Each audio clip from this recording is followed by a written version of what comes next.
Amen. Haleluya. Amen. Tadzoka zvevadikani kuya kuzotaura shoko raMwari rakanaka kudai. Shoko raMwari rinoti zvoni munhu angararami nechingwa asi neshoko raMwari. Nhai tadzokazve, tinokukwazisai mese kwese kwamuri uko. Toda kungotaura kunaka kwaMwari nokugona kwavo. Tichaverenga shoko raMwari rinowanikwa kuna John chapter 5 remurume uya aigara pagedhi. Nyaya yemurume iyi ndakangonyatsoona kuti ndikuda kunge dzangotaura mbichana kuti izvoni kumirira kunorwadza. Kuti vazhinji vacho hatigoni kumirira vadikani. Ukangonzi 2 years unoona ari 40 years. Asi murume uyu akamirira 38 years. Tisingatomboverengi makore akazvawo. Aya ndiye kugara paanga angogara. Nokuda kuti akanga ari paralyzed, akanga asingakwanisi kumuka kuti aende kunozviwisira mupu. Saka aingogara akavata. Haana munhu aimupusha. Mutumwa aiti kana akauya kupfongodza mvura, anenge atanga kupindamo atoporeswa zvinei kuti uri chirema chakaita sei. Saka uyu necondition yake yange isingamutenderi kuti hadi akwanisa amhanyewo kuti atange kudi kupinda mvura. Asi ndaimbofunga ndikati murume uyu 38 years wakamira panzvimbo uchinoziva kuti apa ndo pandine ruponeso hwangu, but nenyaya zvandiri zvokunditadzisa kuti ndipone. Akaramba aripo achingonzwa uyo wainda, mumwe wainda, uyo wainda, anga asingatauri, anga asingaoni, vainda iye achingoripo chete. Kuzvarwa mwana kuita 38 years akangogara panzvimbo 1 akangomirira Mwari. Vadikani, kumirira Mwari kunorwadza, asi vanotaura vanoti nguva yaMwari yakakosha, nguva yaMwari yakanaka. God's time is the best. Kana vakuzokuitira soka vasingaziva ndoti mugona haki havazivi kuti kune munhu akamirira nguva akamirira. Chimwe chinorwadza pakumirira vadikani ndechekuti hauzivi kuti zvinhu zvacho zvinoitwa rini. Nguvayi Mwari vanzwa here munamato wacho? Havasi kudai vachapindura here? Ndinongofa ndakadai. Ndio zvinongonetsera pakumirira. Pati uyu murume uyu akangoti hakuna kwandinoenda. Dai ari mwe angadai akati udzai hama dzangu wanditore ndifere kumba. Asi akangoramba aripo. Kana vanhu vaimbopota vachimbouya, asi ndipo vanga vasatowi nokuti makore acho anga awandisa. Akati handibvi pano. Akangomira vadikani kusvika Mwari vazomuitirawo nyasha. Kana Mwari vakuita nyasha dzavo havana pane pamwe havazomboti chisumuka chitanga kufamba chidzidzira kufamba kangosumuka kuti nhau dzako uende. Kungosumuka nokutofamba nokutoenda. Nguva yaMwari kana yakwana. Asi kana uri musituation vadikani unenge uchitsva urimo kuti nhai Mwari ndakatadzei, ndakazodiko, pasina zvawaita. Mwari vachingoda bedzi. Saka nyaya yepatience inodiwa vadikani pamukristu zvakanyanya. Nauchinamata Mwari vanodawo munhu anomirira nepatience. Uziva kuti Mwari vachaita zvaunenge wayavo vachaita, ende vachitozoita futi. Ndizvo zvakaitwa murume yeyu, munhu womurume vadikani. Pamwe anga aine mukadzi kana kuti anga aine vanhu handizivi, angozvi kugara ikoko, hama hadzichabuyi kuzokuona, vatongowo ikoko. Tongotenda Mwari kuti nguva payakangokwana Jesu akangoti ndo hadzisomuka, vatosumuka atofamba. Ndozvakaitwa naBhatimeo zvaizvozvo. Achingopema vanzwe noise, iwe akadamba achingita noise zvikatongonzi haanambonzi mazisa ako chimbodai ndozo sunura ngwa tosunura ipapo. Saka nguva yaMwari yakakosha. Kana vakuzoita so kungoita kawana zvotongoita. Saka Mwari vekudenga ngavatiwanerewo nyasha, tive nepatience, timire nguva dzaMwari. Ndosaka muchizoona vamwe vanhu vachizoenda hamene kwavanoenda, vagodzoka, vagoita sei. Mwari vachingoda kuti ndoda munhu anomirira. sezvinongoita madzimai ane nhumba aya anotokuziva kuti mutemo wacho ndewekuti 9 months ukarwadziwa ikaita hombe akaita matwins inongozongori 9 months. Chaiwe ngatingogara taziva kuti kana zvinhu Mwari vane nguva dzavo. Vana Sara vaizodii vana Abrahamu svika Mwari azovapa vachembera. Saka nesu maKristu atidzidze izvozvo. Mwari vane nguva dzavo, tisakombe naningi, ngatimirerei Mwari vanoita chete.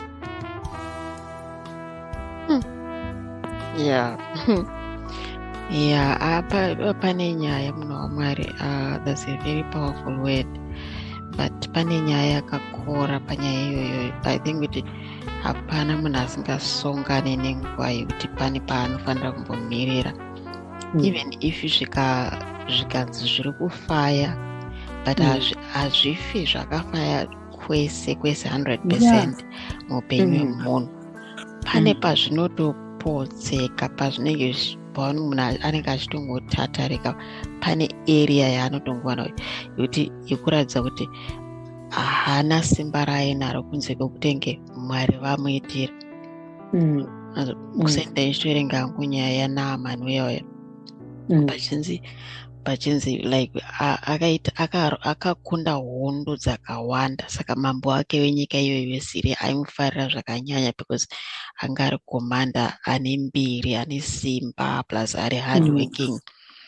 Saka but paakaita maperembudzi chinhu chaanga asingagone, nyanga anga ane simba raityisa aizikanwa nevanhu.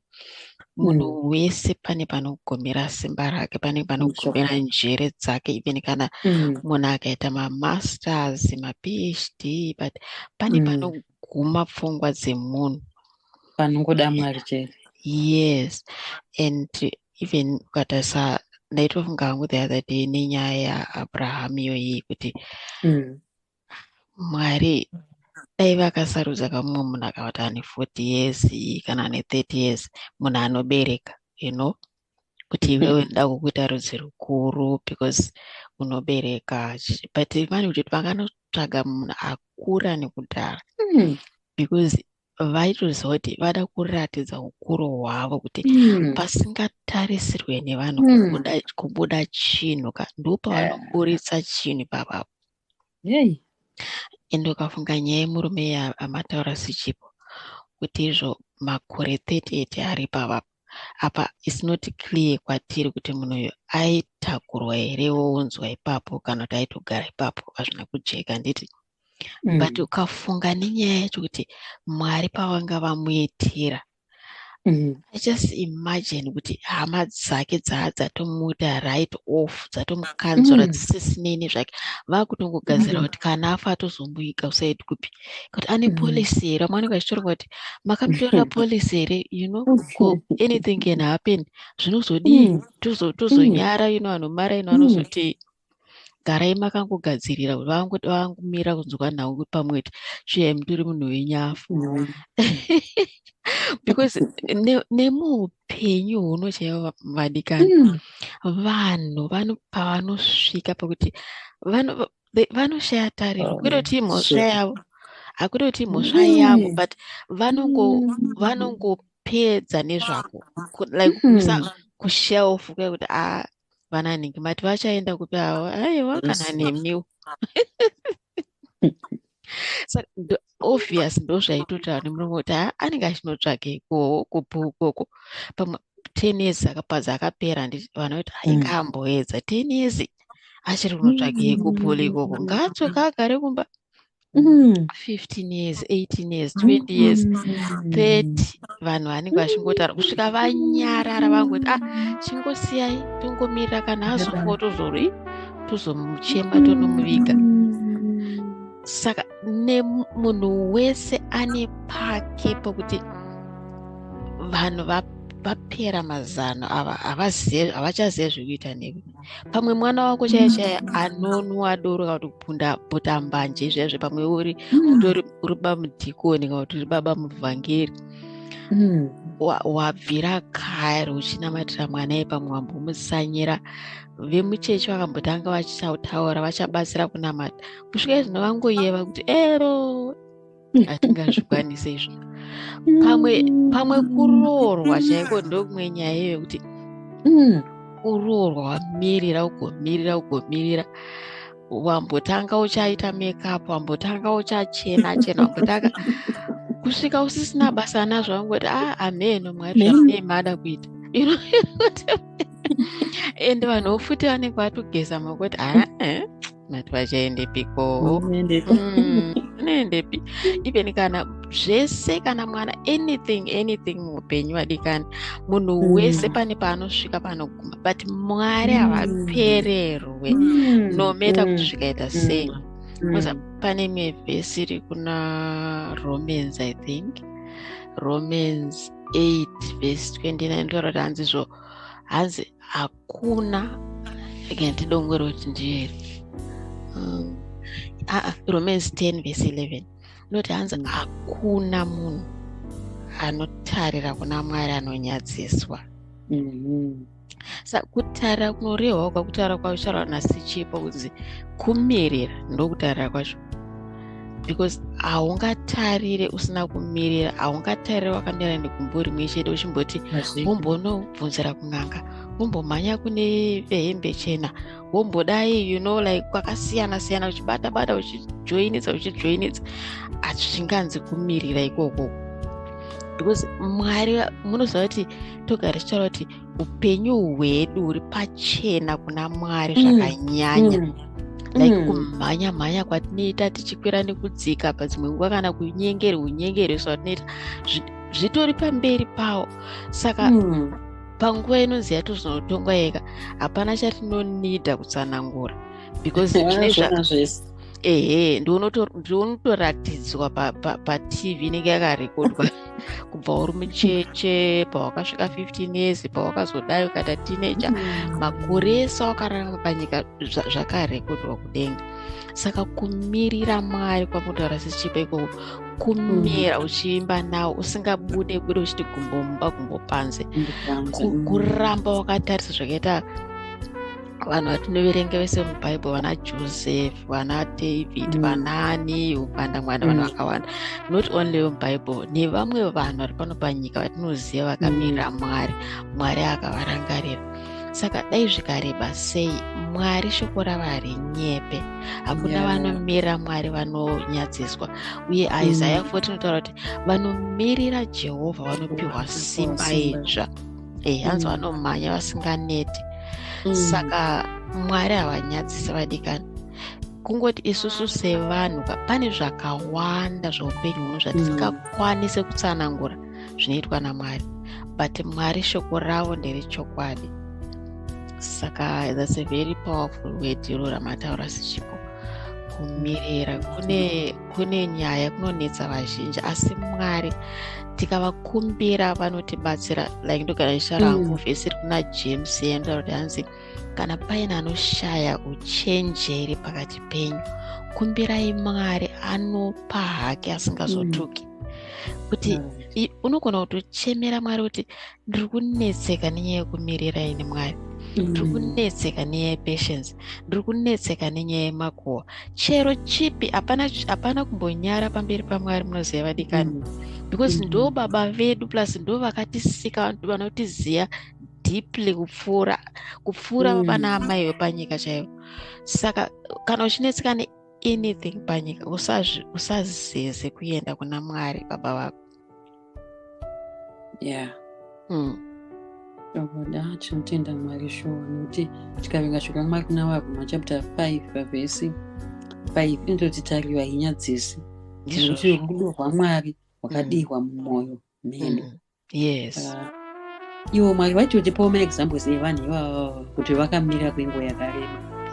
Nesuwo kuti hatingoshingirirai kuti zvinhu zvedu zvinoita zvatawana sidhonita, hakuna munhu asina anotoone chimwe chinhu chake chaanacho, dai saidhi rangoita kani, dai rangodai. Saka izvozvo dangoshingirira kutongomira tongoitirwa zvakanaka, takangomira Mwari vachitiwanira nyasha. Zvishuwa zvinorwadza zvazvo, zvamama muchakana sidhonita hanzi 5 years 10 years 15 kusvika ku38 ndizvo akangoomera.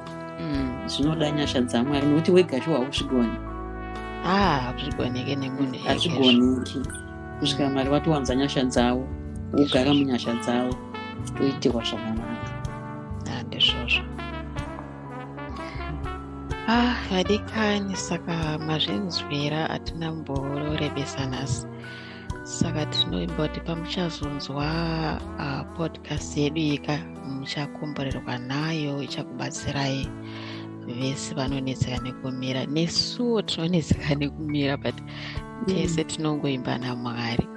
Saka tinoimba kukuonai next week. Musakanganwe kulike nekushare nekusubscribe. So I'm just going to pray tisatavara. Baba, ndinokutendai panguva ino nekuda kweshoko renyu ramatirangaridza nekuda kwenyaya yekumirira, kuti ndimi mupi wesimba, uye kuti kumira kunotarisirwa nemi, kunoratidza kuvimba kwedu nemi. Zvataurwa naSichipo kuti makatipa mifananidzo yakawanda iri mubhaibheri yevanhu vakamirira. Saka rambai muchitibatsirawo Mwari, tiri panyika pano, kuziva kumirira, kuva nepatience, kuva nemwoyo wakareba, uye kuramba tichimhanyira kwamuri kuzobatsirwa. Ndonyengetera chero ani achazonzwa podcast yedu iyi Mwari, kuti kana anga achinetseka kumirira, kana anga apera mwoyo, wedzerai simba, wedzerai strength, wedzerai encouragement. Baba, I speak encouragement inobva kwamuri. Ipai vanhu venyu simba Mwari, vanoneta ngavapiwe simba, vakupunzika ngavasimudzirwe pakare, vakatopunzika ngavamutswe nemi zvekare, varambe vachimhanya, vadzokere panzvimbo dzavo. Tinokutendai nekuti muri Mwari vanoregerera kunyange vakatadza, vasisina tariro kuti vangaregerere, munovaregerera kuti vatange patsva zvekare, varambe vari mamuri Mwari, nekuti mwoyo wenyu haudi munhu anorasika. Mwoyo wenyu munoshuva kuti vanhu vese vatendeuke, vazive Jesu. Saka tinokutendai nenguva ino Mwari, mazviita nekutiropafadza, nekuropafadza munhu wese achanzwa. Nemuzita raJesu tinotenda, amen. Amen. Bye bye vadikani. Bye bye.